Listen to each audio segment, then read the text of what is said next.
Yes, welcome back. Should we finish reading? It's soon 9. So I think it's still open.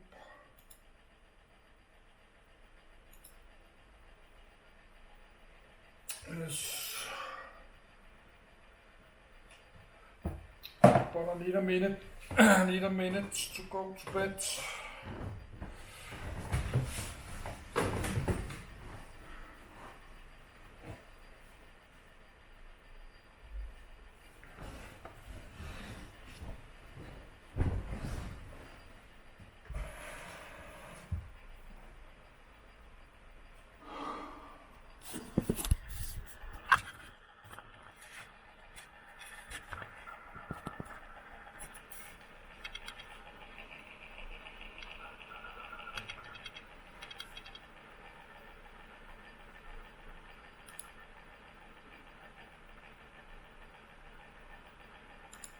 Femi realized that by loading all 2004 tubes, the reactor could reach the required power level and efficiently produce plutonium-184. Reactor D was started on the 17th of December 1944 and Reactor F on 25 February 1945.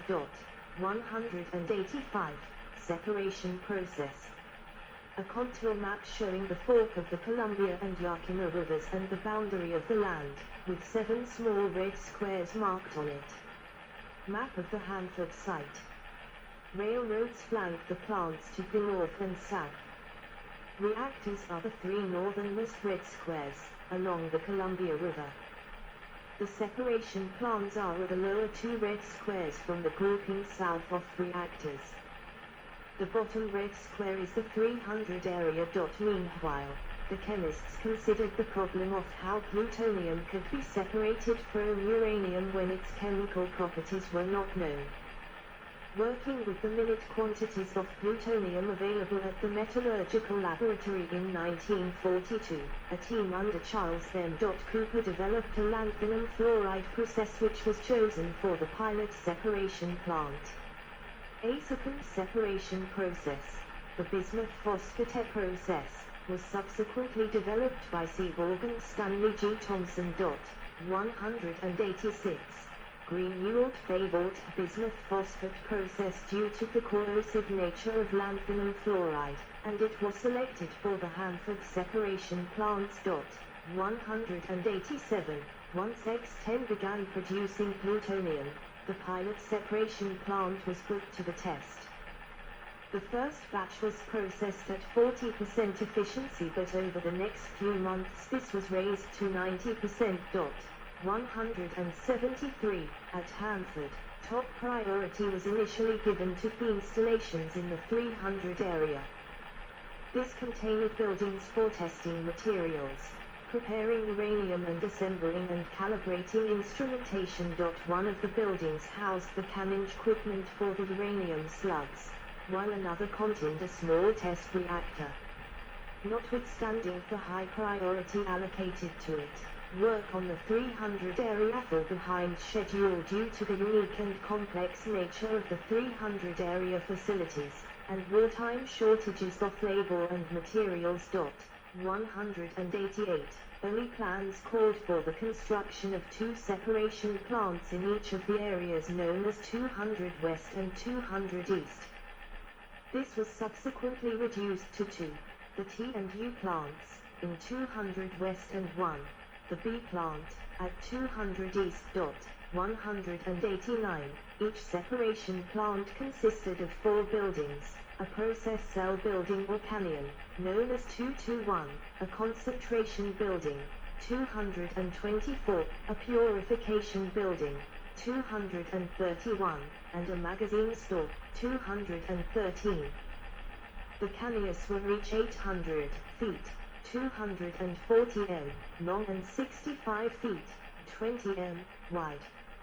Each consisted of 4017.7 by 13 by 20 foot, 5.4 by 4.0 by 6.1 m cells.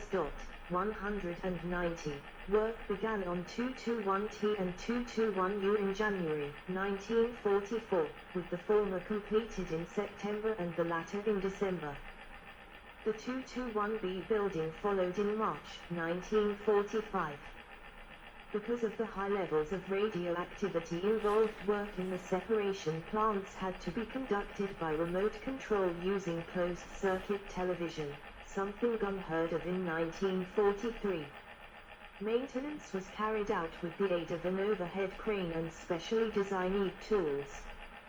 The 224 buildings were smaller because they had less material to process, and it was less radioactive. The 224T and 224U buildings were completed on the 8th of October 1944, and 224B followed on 10 February 1945.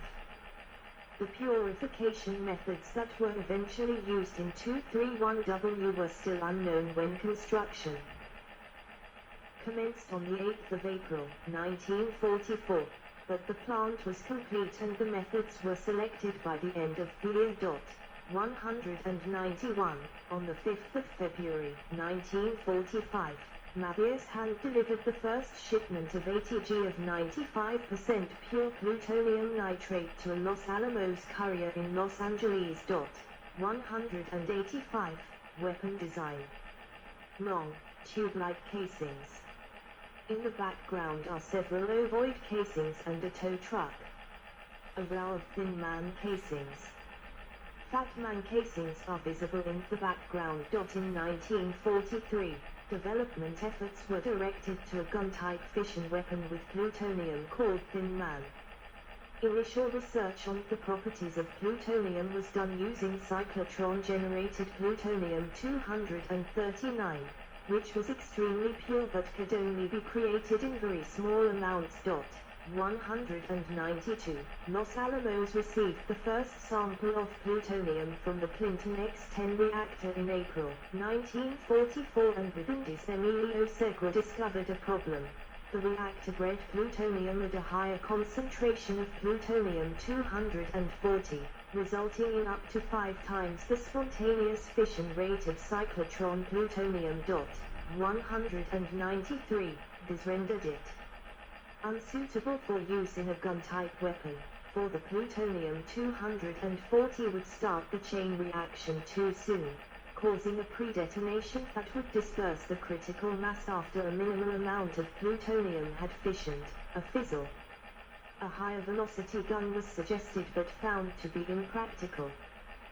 The possibility of separating the isotopes was also considered and rejected, as plutonium-240 is even harder to separate from plutonium-239 than uranium-235 from uranium-238.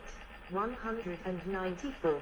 Work on an alternative method of bomb design, known as implosion, had begun earlier under the direction of physicist Seth Niedermeyer.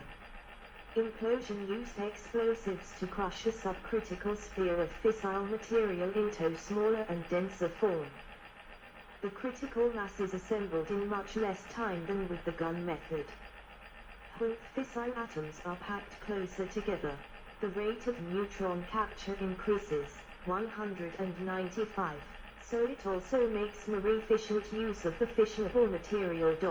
196. Niedermeyer's 1943 and early 1944 investigations showed promise, but also made it clear that an implosion weapon was more complex than the gun-type design from both a theoretical and an engineering perspective. 197. In September 1943, John von Neumann, who had experience with shaped charges, proposed using a spherical configuration instead of the cylindrical one that Niedermeyer was working on. 198. Diagram showing fast explosive, slow explosive, uranium tamper, plutonium core and neutron initiator. An implosion-type nuclear bomb. An accelerated effort on the implosion design, codenamed Fat Man, began in August 1944 when Oppenheimer implemented a sweeping reorganization of the Los Alamos laboratory to focus on implosion. 199. Two new groups were created at Los Alamos to develop the implosion weapon, X, for explosives. Division headed by explosives expert George Kistukowski and G, for gadget. Division under Robert Barker. 200. 201. The new design featured explosive lenses that focused the implosion into a spherical shape. 202. The design of lenses turned out to be slow, difficult and frustrating. 202. Various explosives were tested before settling on composition B and baritol.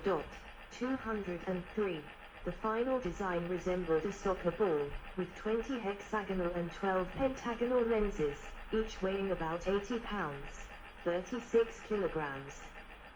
Getting the detonation just right required fast, reliable and safe electrical detonators, of which there are 2 for each lens for reliability. 204.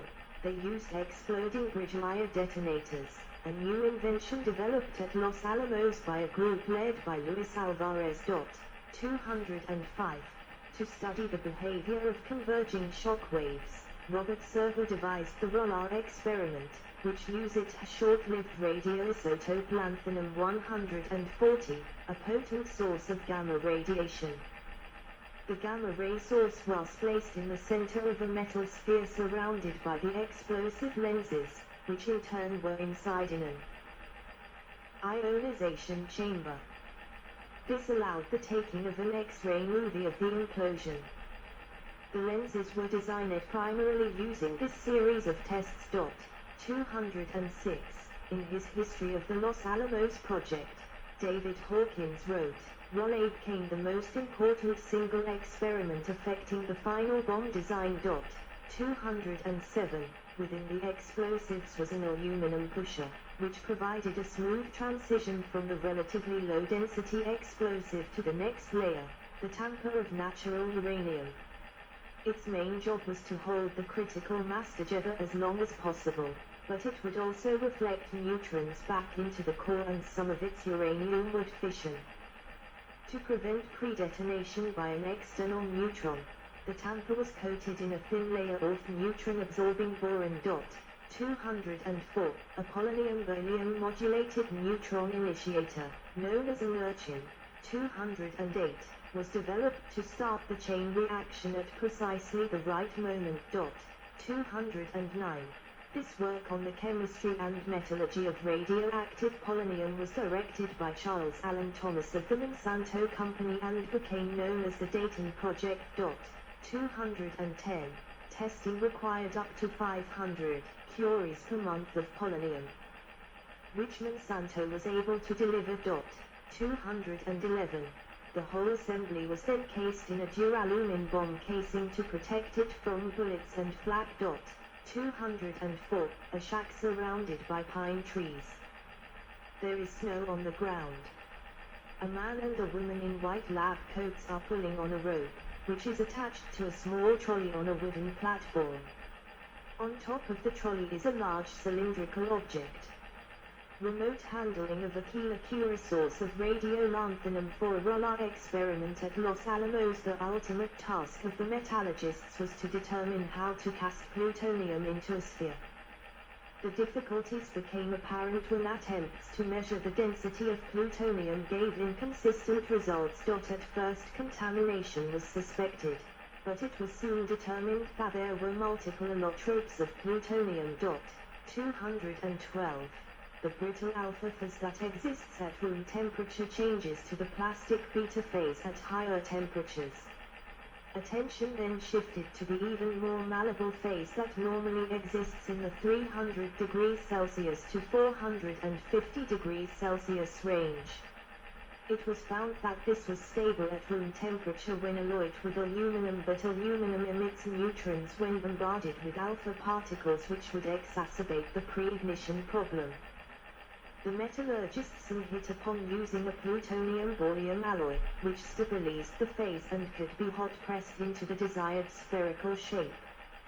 As plutonium was found to corrode readily, the sphere was coated with nickel.